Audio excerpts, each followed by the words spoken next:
UP में निकाय चुनाव की तारीखों के ऐलान पर हाई कोर्ट ने रोक लगा दी है। कोर्ट ने ओबीसी आरक्षण के मुद्दे पर सुनवाई करते हुए सरकार से जवाब मांगा है। हाई कोर्ट की लखनऊ बेंच में ओबीसी को आरक्षण देने के नियमों का पूरा ब्यौरा आज पेश किया जाएगा। इसके बाद मामले की सुनवाई होगी। अटकलें लगाई जा रही हैं कि 2-3 दिनों के भीतर नगर निकाय चुनाव की घोषणा हो सकती है। दरअसल 17 नगर निगम में मेयर पद के लिए 2 सीटें अनुसूचित जाति के लिए आरक्षित की गई हैं। इसमें 2 सीटों में 1 सीट महिला के लिए रिजर्व की गई है। वहीं उत्तर प्रदेश नगर निगम में 4 सीटें पिछड़ा वर्ग के लिए आरक्षित की गई हैं। इसमें 2 सीटें महिला के लिए रिजर्व रखी गई हैं।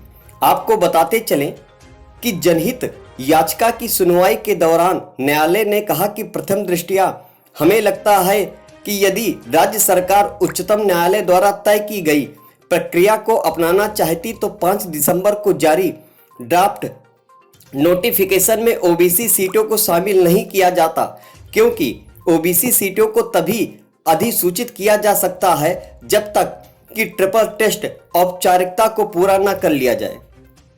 हाई कोर्ट इलाहाबाद की लखनऊ खंडपीठ ने निकाय चुनाव की अधिसूचना जारी करने पर मंगलवार तक रोक लगा दी है। साथ ही राज्य सरकार को भी आदेश दिया कि 5 दिसंबर को जारी अंतिम आरक्षण की अधिसूचना के आधार पर अंतिम आदेश जारी न करे। कोर्ट ने यह आदेश अन्य पिछड़ा वर्ग ओबीसी को उचित आरक्षण का लाभ दिए जाने व सीटों के रोटेशन के मुद्दे को लेकर दायर एक जनहित याचिका पर सुनवाई करते हुए दिया है। इस मामले में मंगलवार को पुनः सुनवाई होगी। न्यायमूर्ति देवेंद्र कुमार उपाध्याय और न्यायमूर्ति सौरभ श्रीवास्तव की खंडपीठ ने यह आदेश रायबरेली निवासी सामाजिक कार्यकर्ता वैभव पांडे की जनहित याचिका पर दिया। याची के वकील शरद पाठक का कहना है कि सुप्रीम कोर्ट के फैसले के तहत जब तक राज्य सरकार तिहरे परीक्षण ट्रिपल टेस्ट की औपचारिकता पूरी नहीं करती है तब तक ओबीसी को कोई आरक्षण नहीं दिया जा सकता। राज्य सरकार ने ऐसा कोई परीक्षण नहीं किया जो सुप्रीम कोर्ट की नजीर का पूरी तरह से उल्लंघन है। यह भी दलील दी गई कि यह औपचारिकता पूरी किए बगैर सरकार ने 5 दिसंबर को आरक्षण की अंतिम अधिसूचना जारी कर दी। इससे यह साफ है कि राज्य सरकार ओबीसी को आरक्षण देने जा रही है। साथ ही याचिका में सीटों का रोटेशन भी नियमानुसार किए जाने की गुजारिश की गई है। याची के अधिवक्ता ने इस कथित कमियों को दूर करने के बाद ही चुनाव की अधिसूचना जारी किए जाने का आग्रह किया है। उधर सरकारी वकील ने यह कहते हुए याचिका का विरोध किया कि 5 दिसंबर को सरकार की आरक्षण संबंधी अधिसूचना महज एक अंतिम आदेश है जिस पर सरकार ने आपत्तियां मांगी हैं। ऐसे में इससे व्यथित याची व अन्य लोग इस पर अपनी आपत्तियां दाखिल कर सकते हैं। इस तरह अभी यह याचिका समय पूर्व दाखिल की गई है। इस पर कोर्ट ने याचिका को सुनवाई के लिए ग्रहण करते हुए राज्य निर्वाचन आयोग को निर्देश दिया कि मंगलवार तक चुनाव की अधिसूचना न जारी करे।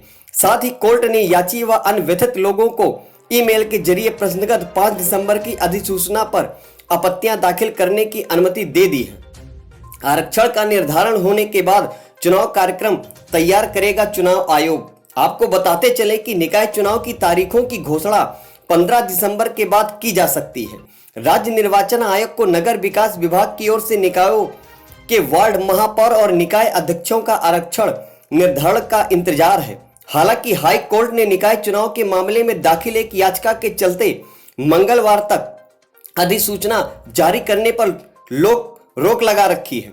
सूत्रों के मुताबिक अगर माने तो नगर विकास विभाग की ओर से 14 दिसंबर तक आरक्षण का निर्धारण कर रिपोर्ट आयोग को दी जाएगी। इसके बाद आयोग 2 से 3 चरणों में चुनाव कराने को लेकर मुख्य सचिव और पुलिस महानिदेशक से चर्चा करेगा ताकि चुनाव के लिए सुरक्षा के पुख्ता इंतजाम हो सके।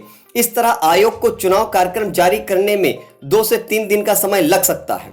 आयोग के विशेष कार्याधिकारी एसके सिंह का भी कहना है कि आरक्षण निर्धारण होने के बाद आयोग को चुनाव कार्यक्रम तैयार करने और उस पर उच्च स्तरीय विचार विमर्श जारी करने के लिए पर्याप्त समय चाहिए। चुनाव संपन्न होने में भी 30 से 35 दिन का समय चाहिए। ऐसे में चुनाव की घोषणा 15 दिसंबर के बाद होने की संभावना जताई जा रही है।